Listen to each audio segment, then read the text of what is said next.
Ephesians chapter 4. I, therefore, the prisoner of the Lord, beg you to walk worthy of the calling with which you were called. Okay, this is a fine translation, but let's just jump over to Blue Letter Bible real quick and see what the Greek actually has the order in. Implore, therefore, you, I, the prisoner of the Lord, in a manner worthy to walk. So it actually is a lot more Yoda-ish. I tried to start there. I'm not very good at Yoda. Okay, but implore, therefore, you. All right. It's not I, therefore. It's not about Paul. It's that he wants you to do something. And notice too that it is the prisoner of the Lord, right? The prisoner of the Lord. Who's he actually held by? Rome. But Paul recognizes that he is actually just a prisoner of the Lord. The Lord has him there. So he's like, yeah, this is fine. You know, God can do this if this is how he wants to do things. So he doesn't even see himself as a prisoner of Rome. He sees himself as a prisoner of the Lord. And he's saying, hey, you need to walk in a way worthy of everything, right? I'm in prison. I understand that I'm doing what God wants. Are you doing what God wants? Which, if we go over to 2 Kings 20, we have this whole thing where, Hezekiah is sick, and then, the prophet goes to him, and, he's like, hey, you're going to die. And then he turns to face the wall, and he prayed to Yahweh, saying, remember now, Yahweh, I beg you. Notice that that's the beg you thing again. How I have walked before you in truth and with perfect heart, and have done what is good in your sight. And he wept. And then before Isaiah has gone out, then he goes back and all that kind of stuff. Okay. But we have this here. I beg you to walk in a way that's worthy of this. With all lowliness and humility, with patience, bearing with one another in love. Okay, and I'm going to stop there for a second. Okay, so again, it's lowliness and humility with patience. And there were a lot of Greek thinkers at this time who were like, hey, look, patience, that's important. Okay, like being a little bit humble. No one's humble. Why would you be humble? Why would you do that? That'd be ridiculous. Okay, but patience, sure. Okay, bear with other people. Okay, fine. But humility is actually really important to God and has been all along, right? Like we have this thing about, like heaven is my throne and the earth is my footstool. What kind of house are you going to build for me? Where would I rest? Okay. For my hands have made all these things. And so all these things came to be, says Yahweh.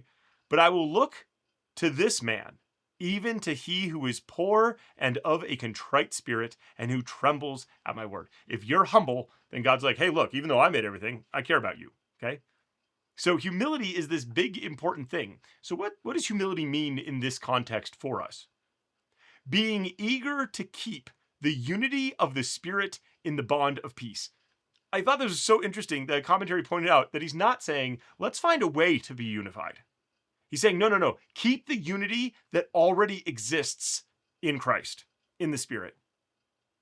And I will say, looking around at the Christian church, there's not a lot of this, okay? We're not doing a good job of this one. But he's saying it's not that this is something we need to figure out or work, kind of work toward getting. No, we need to keep it because it already exists. And we just need to walk in that way. And then, okay, being eager to keep the unity of the Spirit in the bond of peace. Okay, we're trying to keep this peace. Bear with one another, keep this. There is one body and one Spirit, even as you also were called to one hope of your calling, one Lord, one faith, one baptism, one God and Father of all, who is over all and through all and in us all. One, 7 of them. Okay, there are 7 ones that are here. What I find hilarious, right, is that we've got the body, the Spirit, one body. You were called to the hope, one Lord, one faith, one baptism. Okay, this is where I paused. I was like, oh, yeah, we're not doing a good job of this because how many baptisms are there in Christendom? There are a lot.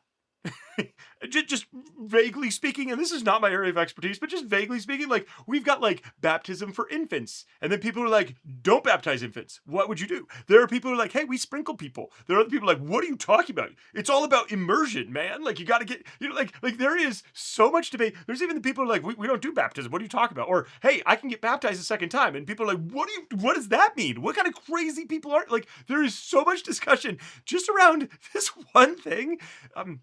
I find that crazy. Okay, so but over here in Isaiah 66, okay, we have this idea of the whole earth is full of God's glory, which counteracts the idea that, okay, everything, right? Everything is God, or God is in everything, okay? Because there is the pantheistic idea out there that, like, God's just, like the trees, that's God. It's all part of the divine kind of thing.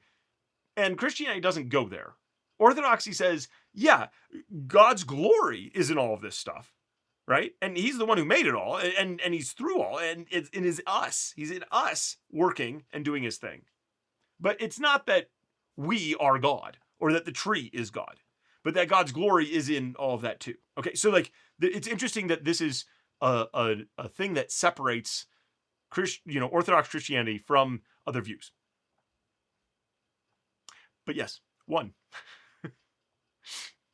But to each one of us, the grace was given according to the measure of the gift of Christ. Therefore, he says, when he ascended on high, he led captivity captive and gave gifts to people. Okay, this is interesting. If we go over to, this is Psalm 68. Yes. You have ascended on high and led away captives. You have received gifts among people. Yes, among the rebellious also, that Yah God might dwell there. Received gifts. Gave gifts. What's going on here? Okay, well, we know that there are multiple translations of the Bible. You could probably be reading one. This is web. We use web because it's a public domain version, so we can just do this here. NIV, great option if you want. There's NASB, right? There's ESV. There's so many different translations out there, and those are just in English.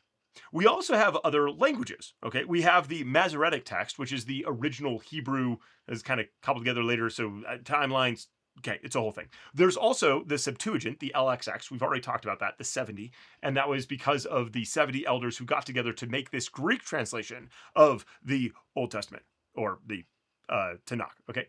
And so you have that, all right? You also have Targums, which are Aramaic paraphrases of the Bible.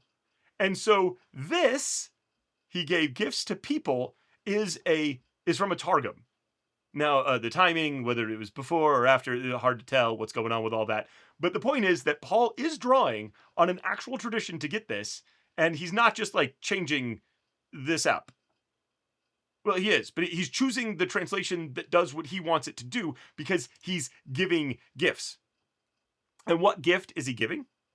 Okay, he is giving the gift over here. If you look at the Psalm, it has to do with Sinai and all this kind of stuff. Like there's Sinai right there, so it's got a lot of themes of like the giving of the law, right? So that could be a gift that God is giving here as he's calling from that, and he's talking about gifts, and he's talking about the measure of the gift of Christ, right? There's each one of us has been given a gift, all right?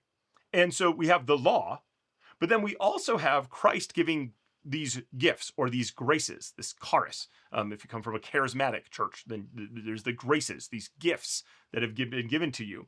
And why? We'll get to that in a minute, what all of these things are supposed to do for us, right? But we have this idea of that. Okay, I think it's also interesting. We're going to do this right now. Yes, we are. Okay. We also are interesting because if we go up, we have in this, just to give it a sample of where this is all coming from, we have the mountains of Bashan are majestic mountains. The mountains of Bashan are rugged. Why do you look in envy, you rugged mountains, at the mountain where God chooses to reign? Yes, Yahweh will dwell there forever. And we can scroll down further in this particular psalm, and we have, princes shall come out of Egypt. Ethiopia shall hurry to stretch out her hands to God. This should be bringing back some imagery that we had last time, right? Where we've got Egypt down here, okay? And then we have Jerusalem. And then we talked about Assyria way up over here. But now we're talking about Bashan, which is over here. So it actually keeps the same kind of alignment, if you will, that we were talking about before. But then also Ethiopia is like way down there. Like that's the end of the world. Like you're going way out of the world. You're out there, okay? If you're in there. So this is going into the whole earth. And this connection to last time as well, which I think is super fascinating. Okay, you have that. He ascended on high and led captivity captive and gave gifts to people. Now this, he ascended. What is it but that he also first descended into the lower parts of the earth? He who descended is the one who also ascended far above all the heavens that he might fill all things. Okay, so again, we'll go back to our imagery here for, what we've got is we've got the earth, we've got over the earth, we've got under the earth, we're going under into this thing. Okay, so what is this about? Okay, he ascended, but he also descended into the lower parts of the earth. Talking about unity again, the church is very divided historically and also by groups over what in the world this means. Okay, we're just going to jump over to First Peter real quick. Okay, all right. We have this whole thing about Christ. Okay, he suffered once for the unrighteous, that he might bring you to God, being put to death in the flesh, but made alive in the spirit, in whom he also went and preached to the spirits in prison, who before were disobedient when God waited patiently in the days of Noah, while the ship was being built. In it, few, that is, 8 souls, were saved through the water. This is the symbol of baptism. Okay, so now we're back to baptism. We're connecting all of these ideas again. Okay, but here we are in 1 Peter 3. And what in the world are we talking about here? He also went and preached to the spirits in prison? What is that? Well, the early church fathers, and therefore the Catholic view, and I am not an expert on this, so feel free to leave a comment and correct this, please, if you've got more details on this. Okay, but the Catholic view and the early church father view is that he went and he actually got the people who were in the realm of the dead, who were followers of God, and brought them out. This is the hope of Abram's, of Abram's bosom and being pulled out. You have this in some of the Psalms, the songs of Korah, I think, are a lot of these of like hope for getting brought out of the realm of the dead. And so this is called the harrowing of hell, if you want to look it up on like Wikipedia or whatever. Like, and this is a thing that a lot of Protestants are like, what? Jesus did what now? Okay. So they come in, the reformers come in, and they're like, okay, no, see, this is about Noah. This is about the days of Noah. So this has to do with like somehow preaching then and like stuff about that. And then you come to modern scholarship, where people are like, no, this is about Jesus going down into Tartarus and the places where the spirits are kept in chains, which would be the disobedient, and saying, hey, you thought that you would win by killing me? Nope, I'm getting out of here. I'm getting out of here because I'm coming back to life. You're stuck here forever. See ya. Okay, so like 3 wildly different views, and I'm guessing that there's a whole lot more nuance and stuff beyond just that. But yeah, okay.